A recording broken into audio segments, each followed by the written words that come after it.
விருதுநகர் மாவட்டம் ஸ்ரீவில்லிபுத்தூர் அருகே கூமாப்பட்டியை சேர்ந்தவர் தங்கபாண்டி. அவரது ஊரை பற்றி இன்ஸ்டா ரீல்ஸ் போட்டு பிரபலமானார்.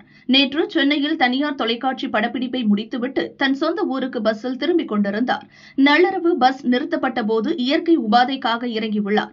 அப்போது வேகமாக பிரேக் பிடித்து பஸ் கதவு தங்கபாண்டி கையில் மோதியதாக கூறப்படுகிறது. இடது கை தோள்பட்டையில் எலும்பு முறிவு ஏற்பட்டு ஸ்ரீவில்லிபுத்தூர் மருத்துவமனையில் அட்மிட் செய்யப்பட்டார். பஸ் டிரைவர் முருகேசன் தன்னிடம் கடினமாக நடந்து கொண்டதாக தங்கபாண்டியன் போலீசில் புகார் அளித்துள்ளார். பஸ்ஸில் உள்ள சிசிடிவி காட்சிகளை வைத்து போலீசார் விசாரிக்கின்றனர்.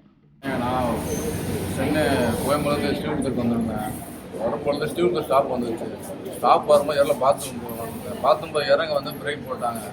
பிரேக் போட்டதுல நான் பாத்ரூம் போகிறது அங்கே முன்னத்துல கேட்டில் விழுந்துட்டேன். கேட்டில் வரேன் துறங்கினே வழி வேறு தாங்க அழுது திறந்துக்கிட்டு இருக்கேன்.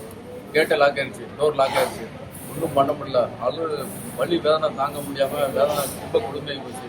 அந்த நேரம் கதவை தட்டுறேன், கதவும் லாக் ஆயிடுச்சு. என்னால் முடியலை. ரெண்டாவது கம்பியை கொண்டு அடித்து கேட்டை திறந்துட்டாங்க. ஆனால் டிரைவர்கிட்ட கேட்டேன், ஏன்னா இவ்வளோ வேகமாக பிரேக் போட்டேன் அப்படி இதாகிடுச்சு கேட்டதுக்கு அவர் என்னன்னா படக்கண்ணா அவனை பார்க்குறது படக்க மாதிரி தெரியுது அப்படின்னு ஒரு மாதிரியா பேசுறாரு. எனக்கு அவர் கொடுத்த பேச்சு வார்த்தை தான் தப்பாக தெரிஞ்சு. நான் வலி வேலை துடிச்சுட்டு இருக்கேன். அவர் என்னடானா பிரேக்கு உள்ளே வந்துட்டாங்க, பிரேக் போட்டேன், விழுந்துட்டாங்க. நான் என்ன செய்ய அப்புறம் அந்த டிரைவர் பேசுனதான் மனசு கஷ்டமாகி.